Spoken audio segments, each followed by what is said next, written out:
Hello again, all you NFL draft nerds, and welcome to part 2 of this NFL draft Q&A video. Let's go ahead and dive right in so I can try and get through the rest of these questions. Alan Graham kicks us off by asking, what was your draft grade on Rob Gronkowski coming out of college in that 2010 draft? My grade on him was a first to second round pick. I remember my friend Jarrell and I would talking about him. Jarrell was even higher on him than I was, so he ended up being right on that. Actually, the tight end that I was bigger on in terms of upside and appeal, and you have to understand, Gronkowski had some injury issues coming out of Arizona. So he was a stud when healthy, but was he going to be healthy? And at times, that's been the way it's played out throughout his NFL career, but he's a stud when he's there. I was bigger on Jimmy Graham. I would go to Jarrell and be like, Jimmy Graham's the next Tony Gonzalez! Jimmy Graham's the next Tony Gonzalez! Jimmy Graham is the next Tony Gonzalez! And Jimmy Graham's had a really good career. I mean, so they both clearly ended up being first-round picks out of the whole deal in terms of the level of talent they had and the type of player that they became. But I was a little bit bigger on Jimmy Graham than Gronk coming out because I saw Graham having all this upside, former basketball player, skip, whoop-de-woo, Tony Gonzalez! And I looked at Gronk and I was like, he's a really good player, but can he stay healthy? So that's the grade I had on him. Kane Gress. If the Eagles go tight end at 32, is it okay to go with Gesicki as a superior athlete and receiving talent over perhaps a more complete player like Hayden Hurst or Dallas Goedert? If you grade Gesicki higher on your board, then yes. That said, I feel like the better fit would be Hayden Hurst. I feel like the better pick for them would be Hayden Hurst. You already have Zach Ertz. You're looking for a replacement for Selleck. Hurst would seem to be a better replacement for Selleck with receiving skill. Whereas Gesicki's not going to block for you at all. So you're limited in terms of what you could do with him. So if the Eagles did go tight end at 32, to me the guy should be Hayden Hurst. Brian Ingemels. Did the Bears trade up last year because they were concerned or afraid that the 49ers had up their offers? And why is nobody talking about this? I did last year. And in fact, Peter King wrote an article about all of this, I think, from Monday Morning Quarterback and SI, where he was embedded with John Lynch in the 49ers war room during the draft, and there were no other offers. I think this was truly a thing of Ryan Pace had his guy, and he was afraid. He kind of punked himself out. He worried too much, but ultimately, and time is still only going to tell us whether he was right or wrong, because after 1 year, it is hard to know. There's all this hope and expectation, but the reality is, he was wasted so much on Dowell Loggins' scheme as a rookie, it's hard to know what the hell you had in the kid. So they didn't have any other offers. Pace panicked. He kind of punked himself out, played himself out a little bit, perhaps. But if Trubisky ends up being that guy, it won't matter. It won't matter. But there were no other offers. Josh Berg. 1 or 2 players you feel aren't as good as people say they are. There's been a few different guys as I've gone through and done some of my gradings, and the prospect reports that are still to come will kind of speak to this. Maurice Hurst, like I see Pro Football Focus and a lot of other people are incredibly high on him. And I look at him, I'm like, man, he's got an incredibly explosive first step, and he's got some pass rush moves. But he's not as great of a pure pass rusher as I think. I think sometimes this is the trick of trying to project college to the NFL and using analytics in that space, in that the raw production does not automatically match the raw projectability. A guy could make a lot of pressure happen and get a lot of quarterback sacks, but the way he does it in college might not automatically translate at the NFL level. Like, I've seen people compare Maurice Hurst to Aaron Donald, which is just an insanely ridiculous and stupid comparison because they're not the same type of player. Just because they're both 3 techniques undersized. Now, if anything, Maurice Hurst might remind me more of a Sheldon Rankins. If you remember, in that draft with Sheldon Rankins, I wasn't as high on him as others because I just didn't see where he did it consistently. And so far, I've been right. Still way early in his career. I think Hurst is a pretty good player. I think people should pump the brakes just a little bit on him being special based off of what I saw on film and trying to project it to the NFL level. Minkah Fitzpatrick, I think, again, is another pretty good player. I don't think he's a great player. And I wonder how he's going to be best utilized and best fit in the NFL. Denzel Ward, I see the athleticism and I see his smooth, fluid movement skills. But here's a guy that's not very good at press, who's undersized. He's 5'10". He looks like he's about 5'6". He's going to be a guy that struggles to be able to go up and get the ball at the highest point. Gives up too much space in man. Could be a little late to react in zone. I think he's a first-round pick. Like, you take him in the first round. But, like, I start to worry about my Bears taking him at 8. He might very well end up being a nickel corner. A really good one, but still a nickel corner. And how much is that worth? Now, he could be Joe Hayden. And if he's Joe Hayden, he could have a nice, solid career, a couple Pro Bowls. But I think Hayden's technique coming out of Florida was better than Ward's is coming out of Ohio State. So those would be a couple of the ones that I can think of that maybe people are a little higher on than I am. Brian Simmons, if New England stays put at 23, 30, and 31, who do you see them taking? Players that would make sense might be a Colton Miller from UCLA, the offensive tackle, although it hasn't been their MO since they took Nate Solder in the round 1 back, 2011, to take an offensive tackle in round 1, so I wonder if they would or not. A guy like Lorenzo Carter from Georgia might fit into a Jamie Collins type of role. He might be somebody they would look at 31. If Lamar Jackson is there, they might look at him at pick 31. They could be looking at pass rusher. Sam Hubbard seems like a type of guy New England would really like. They might potentially be looking at a corner. A lot of different places they could go with both of those picks. Personally, if he was there at 23, I feel like they should just take Isaiah Wynn, plunk him down at left tackle, and it'll work out. I promise. I promise. So they should do. Ian Cohn, would it be really so stupid for the Browns to take a quarterback at pick 1 and pick 4? You get 2 tries, and one of them is bound to work out. Yes, on so many different levels, yes. You cannot sink 2 top 5 picks in the quarterback position. This is kind of like the foolishness of what Jimmy Johnson did with the Cowboys back in '89. And everybody will talk about Jimmy Johnson created the draft pick value chart. Jimmy Johnson pulled off that great heist with the Herschel Walker trade. He did this, he did that. And he did so many great, incredible things, there is no question. One of the single dumbest things he did was to draft Troy Aikman #1 overall and then spend a first-round pick in the supplemental draft that year to take Steve Walsh, meaning the team lost their first-round pick the next damn year. So he automatically, inherently created that quarterback controversy between the guy he took #1 overall and the guy that helped him win a national championship at the U. And eventually it was a disaster, and they had to get rid of Steve Walsh. And Aikman eventually went on to become the guy, the Hall of Famer, 3-time Super Bowl champion. But it was not a good situation to be in. It just wasn't. So no, you don't do that. Because now you inherently create a very flawed situation where you know eventually one of these guys is not going to work out, one of these guys is going to have to be traded. And how are you helping the one quarterback you take 1 by drafting another guy at the exact same position at 4? So yes, it would be really, really, really stupid, and even the Browns aren't that stupid. Austin Hughes. What are the chances of the Falcons getting a linebacker in round 1 as they lack depth at that position? Not great. I wouldn't be surprised to see them address linebacker at some point for depth purposes. But I think round 1 is probably a bit steep. I think they like their linebacking core. But who knows? Who knows? Depending on how the board plays out, they might like somebody that happens to be there at 26, and then they take them. MDC, what teams do you think the Bears could trade back with from pick 8? If a quarterback was still there at 8 and Quentin Nelson was off the board, then you've got Miami, Buffalo, Arizona. If somebody really values a Denzel Ward maybe, or Roquan Smith, I mean, there's lots of different options. I don't know how many realistic trade partners there are for the Bears sitting at pick 8 if Quentin Nelson is off the board and none of the top 4 quarterbacks are there either. It could be one of those situations where the Bears are desperate to move down, and the reality is they're just not going to be able to. London is red. Which positions should the Raiders target in the first 2 rounds of the draft? My opinion, interior defensive line, Vita Vea, and in the second round, a running back like a Sony Michel or a Rashad Penny. It needs to be somebody on the front of that line, particularly on the interior of that line, hence why they were trying to pursue Ndamukong Suh in free agency.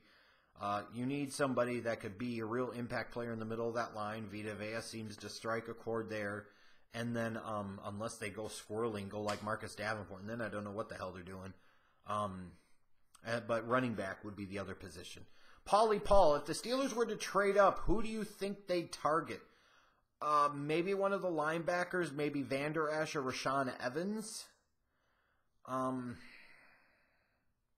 It would take an awful big fall down for Minkah for him to get in the range where the Steelers would think about trade. Minkah would have to fall like 20 or 21 for the Steelers to be able to move up and only have to give up like a third-round pick. I don't know that would happen. So I think it would probably be for one of the interior linebackers like Vander Esch or Evans. Although I think Evans will be there at 28, I don't think Vander Esch will be, and he might go earlier than people think. NJ Raider, do you think Lamar Jackson is overrated or underrated? I think he's underrated. I think he's underrated by quite a bit. I saw a lot of people were kind of flaming on Colin Cowherd about what he had said about the guy not being able to convert on 3rd and long, and people pointing out the statistical fallacy in what he said.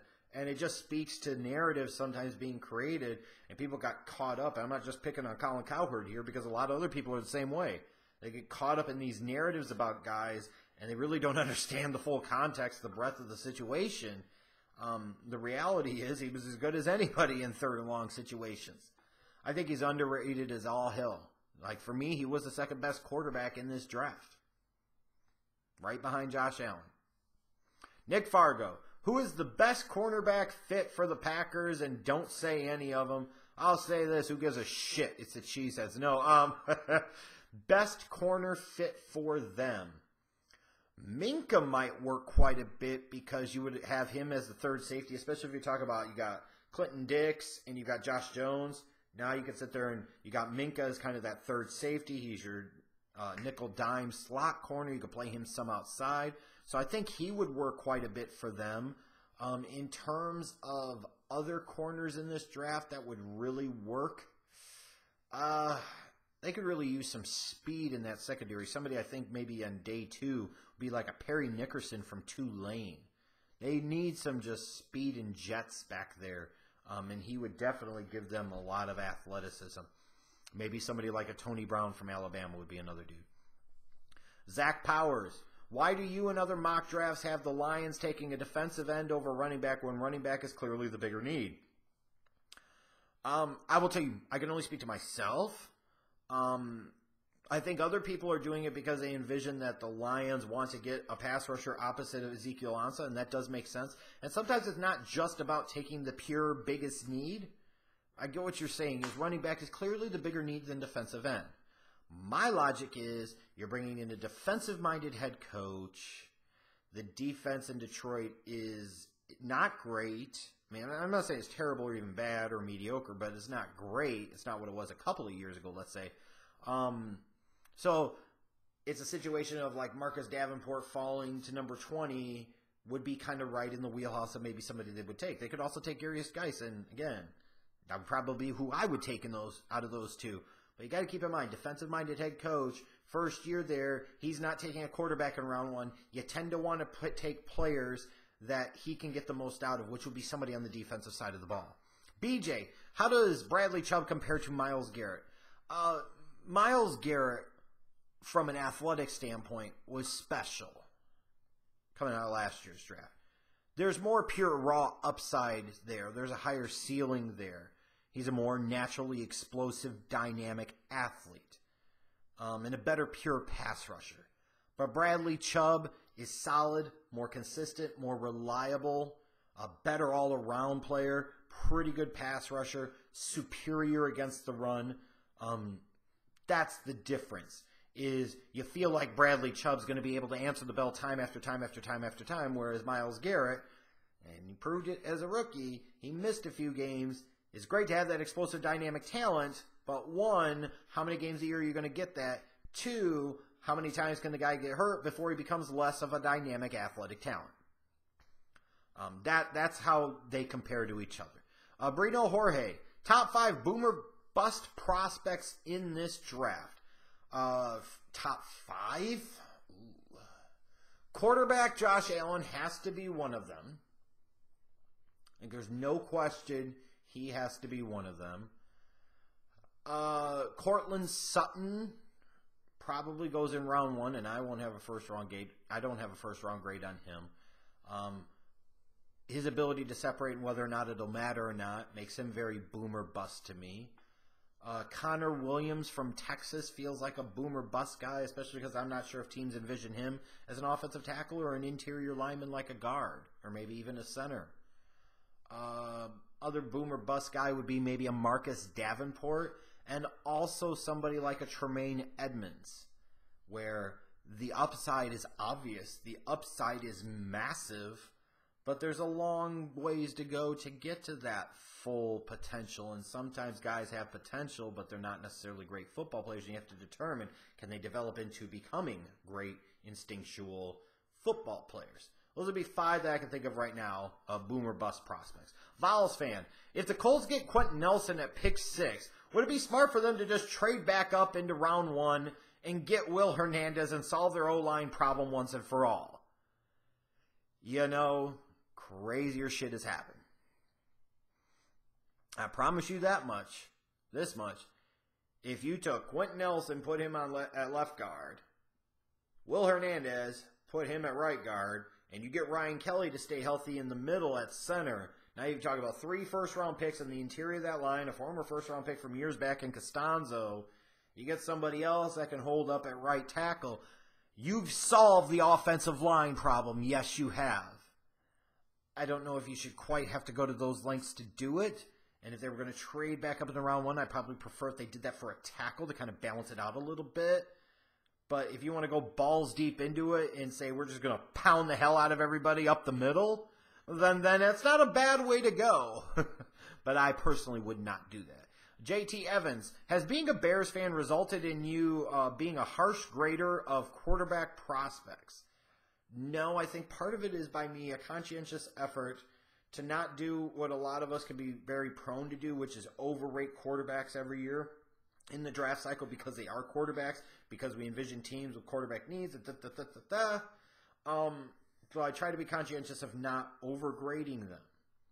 Sometimes I feel like I undergrade them a little bit, but I would rather undergrade them than overgrade them. No, I don't think being a Bears fan has resulted in that. I just think that's just who I am and how it's happened. Chat Awesome Laser, would you be surprised if the Browns weren't a dumpster fire after this draft? I'd be more surprised if they were. Shit, I'll go on record and say they won't finish last in the AFC North. I said it. They will not finish last in the AFC North. They could end up finishing second in that division. Yeah, I went there. They're not going to be a dumpster fire. But if they are, then Hugh Jackson must be gone immediately. The first element of you get that season's not going well, and not just sheerly like wins and losses like that. They've start off 0-4, but they lose the 4 games by like a combined 8 points. No, I'm not firing them then. I'm firing them if you start off like 0-4 and you're losing by double digits each game. No, then you got to go. We've seen 2 years of that shit. That's enough. They will not be a dumpster fire. I'm very confident in that. Drake Maddox, who has a better NFL career? Tremaine Edmunds, Roquan Smith, or Leighton Vander Esch?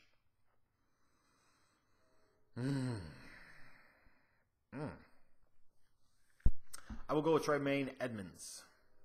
If I had to rank them 1, 2, 3, I feel like it's Edmunds, Vander Esch, and Smith, and there's not a ton of gap between the 3 of them, to be fair. Yakum Flavor, would you like it if the Bears took Calvin Ridley? At 8, no, especially if Quentin Nelson was on the board. If they traded down, and based off of what else was there, they took Calvin Ridley, different story. I like Ridley. I like him quite a bit. I feel like he's a day 1 contributor. He better be when he's going to be 24 this year. Vic, does Mason Rudolph go in the first round of this draft? That is a great damn question. I can't imagine there's a team that sits there and looks at Mason Rudolph and feels like he's either quarterback 1 or quarterback 2 or quarterback 3. That got to be insane. But it could happen. And it only takes one team. I'm still hedging my bet a little bit on this Mason Rudolph going round 1 talk, but it could happen. And Joseph Kenny closes this out by asking, are draft smoke screens and deceptions actually happening, or are they just a media creation? they are media creations that are actually happening. And I think part of your question was about why would GMs want to do this when they know this is happening? Because you want to put out that confusion. You want to put out that uncertainty in another GM's mind. It's all about playing the field and playing the draft game, and that is part of it. The information, and more importantly, the misinformation. You know, like with the Cowboys cutting Dez Bryant, a lot of people naturally, probably within league circles, are going to assume that they're looking wide receiver at 19. So if you're Baltimore at 16, if you're Green Bay at 14, if you're Washington at 13, and just give you some examples, you're probably going to start leaking out there that you really like Cortland Sutton or you really like Calvin Ridley. You will try to specifically target based off of who you think the Cowboys like more, because you're trying to plant that seed of doubt in Steven and Jerry Jones's minds that the guy that they want might not be there when it comes time for their pick at number 19. Or maybe you're planting that seed as well for somebody else to leap ahead of the Cowboys and trade into your spot so they could take the guy or take somebody else so you could trade back. And there's all types of reasons you do it. There's all types of reasons you do it. They actually happen. They are nurtured by the media. And it's not the media's fault because the NFL, the teams make it that way. The agents make it that way. Everybody's trying to leak information. Everybody's trying to bullshit. And it can be really tough at times to disseminate through all that BS and figure out what's fantasy and what's reality. But yeah, it's happening every year. So that's it for this week's NFL Draft Q&A. I hope you enjoyed this part 2. If you didn't see your question answered in this one, that could be because it was answered in part 1, so make sure you check that one out too. And even if your question was answered here in part 2 and you didn't watch part 1, then go watch part 1 too.